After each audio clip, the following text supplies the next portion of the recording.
देश की आजादी की पहली लड़ाई मेरठ से शुरू हुई थी। इसकी 1 तारीख ने पूरे देश में ब्रिटिश हुकूमत के खिलाफ विद्रोह पैदा कर दिया था। 15 अगस्त का दिन पूरा भारत देश स्वतंत्रता दिवस के रूप में मनाता है। इस दिन पूरा देश जश्न के माहौल में डूब जाता है। लेकिन क्या आपने कभी सोचा है 15 अगस्त 1947 का दिन कैसा था? एक तरफ पूरा देश अंग्रेजों की दास्ता से मुक्ति मिलने का जश्न मना रहा था, तो दूसरी तरफ लोग गमगीन थे। गम की वजह थी देश का बंटवारा। लोग अपनों से बिछड़ रहे थे, घर बार छूट रहे थे। बंटवारे के दौरान तमाम लोगों के संगे संबंधी नफरत की बैंठ चढ़ रहे थे। भारत जिस आजादी का सदियों से वेट कर रहा था, लेकिन किसी को पता नहीं था कि वह इस रूप में सामने आएगी, और यह शायद ही किसी ने सोचा होगा। लेकिन आजादी की घोषणा और बंटवारे के ऐलान के बाद इसकी बानगी देखने को मिल रही थी। देश के तमाम बस अड्डों और रेलवे स्टेशनों पर रोती बिलखती भीड़ को बंटवारे का जोन का सरहदों में बांट रहा था।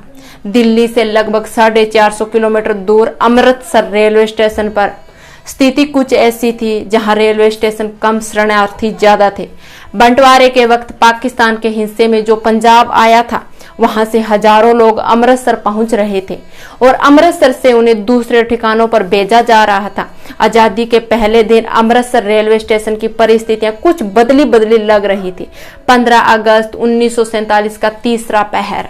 अमृतसर रेलवे स्टेशन में खचाखच भीड़ थी। पाकिस्तान से 10 डाउन एक्सप्रेस आने वाली थी।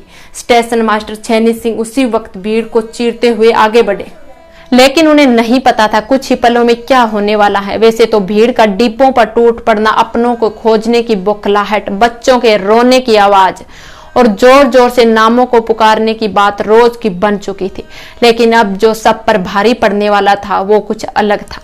इतने में स्टेशन मास्टर छेनी सिंह को जुरमुट से ट्रेन आती दिखी। ट्रेन के नजदीक आते ही उन्होंने लाल झंडी दिखाना शुरू कर दी। चंद ही मिनटों में दैत्यकार 10 डाउन एक्सप्रेस के पहिए थम गए। लेकिन यह क्या, ट्रेन से जनता की जगह 4 सिपाही उतरे। मुस्तैदी से अपनी पिस्टल संभाले ड्राइवर के पास जाकर खड़े हो गए। छेनी सिंह ने 8 डिब्बों की उस गाड़ी को देख रहे थे। उन्हें एहसास हो गया था कि माजरा कुछ और है। दरअसल यह रेलगाड़ी नहीं बल्कि लाश गाड़ी स्टेशन में दाखिल हुई तो उनका शरीर कांप उठा। किसी का गला कटा था तो किसी की आंतें बाहर निकली थी और कुछ तो देखने योग्य भी नहीं बचे थे। लाशों के ढेर से छेनी सिंह को किसी की दबी आवाज सुनाई दी।